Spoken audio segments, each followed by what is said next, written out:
প্রিয় দর্শক, সম্প্রতি লক্ষ্য করা যাচ্ছে ভিডিওতে ভিউজ অনেক কম হচ্ছে। তো এই ভিডিওতে ভিউজ কেন কম হচ্ছে এ নিয়ে আমি ধারাবাহিকভাবে আপনাদেরকে ধারণা দেওয়ার চেষ্টা করছি। তো আজকেও এই ভিডিওতে ভিউজ না আসার অন্যতম একটি কারণ আপনাদেরকে আমি জানিয়ে দেব।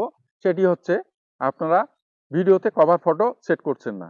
তো এর আগে আমি রিলসে কিভাবে কভার ফটো সেট করবেন সেটি দেখিয়েছি।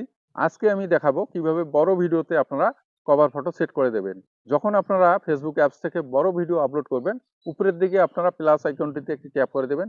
ট্যাপ করার পর আপনারা নিচের দিকে একটি অপশন দেখতে পাচ্ছেন আপলোড ভিডিও। এই আপলোড ভিডিও থেকে আপনারা বড় ভিডিওটি আপলোড করবেন। আপলোড করার সময় আপনারা দেখবেন এখানে টাইটেল বসাতে পারবেন, সুন্দর একটি ডেসক্রিপশন লিখতে পারবেন এবং নিচের দিকে একটি অ্যাড অপশন দেখতে পাচ্ছেন। এই অ্যাড অপশনটিতে ট্যাপ করে কিন্তু আপনার গ্যালারি থেকে আপনি সেই কভার ফটোটি সেট করে দিতে পারবেন এবং কভার ফটোটি নেওয়ার পর আপনারা সেভ অপশনটিতে একটি ট্যাপ করে দেবেন। ট্যাপ করে দিলেই আপনার কভার ফটো সেট হয়ে যাবে। এই কভার ফটোই কিন্তু আপনাদের ভিডিওতে ভিউজ নিয়ে আসার জন্য গুরুত্বপূর্ণ ভূমিকা রাখে।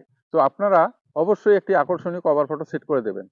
তো সবশেষে আপনাদের মতামত বা কমেন্ট সম্পর্কে একটু কথা বলি। সেটি হচ্ছে আপনারা অনেকেই জানান, কমেন্ট করে জানান যে দাদা আপনি তো অনেক প্রসেস, অনেক পদ্ধতি দেখান, আপনার নিজের ভিডিওতে তো ভিউজ দেখা যাচ্ছে না। তো সে প্রসঙ্গে আমি দুটি এক্সাম্পল দেব আপনাদেরকে। প্রথমটি হচ্ছে আপনারা হয়তো লক্ষ্য করবেন বা খেয়াল করবেন, একই ক্লাসের স্টুডেন্ট কিন্তু আরেক স্টুডেন্টকে টিউশনি করায়।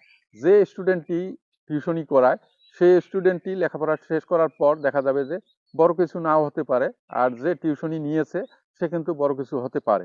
এবং আরেকটি এক্সাম্পল দেই আপনাদেরকে, আপনারা যদি ধর্মীয় সভার আয়োজন করেন, অপরদিকে কনসার্ট বা বিনোদনের আয়োজন করেন, আপনারা লক্ষ্য করবেন যে ধর্মীয় সভায় কিন্তু তুলনামূলক অনেক লোক কম দেখতে পাবেন। অপরদিকে যেখানে কনসার্ট বা বিনোদনের আয়োজন করেছেন সেখানে কিন্তু লোকজনের সংখ্যা বেশি দেখতে পাবেন। বাস্তবতা হচ্ছে এটাই ভাই। আশা করি বুঝতে পেরেছেন।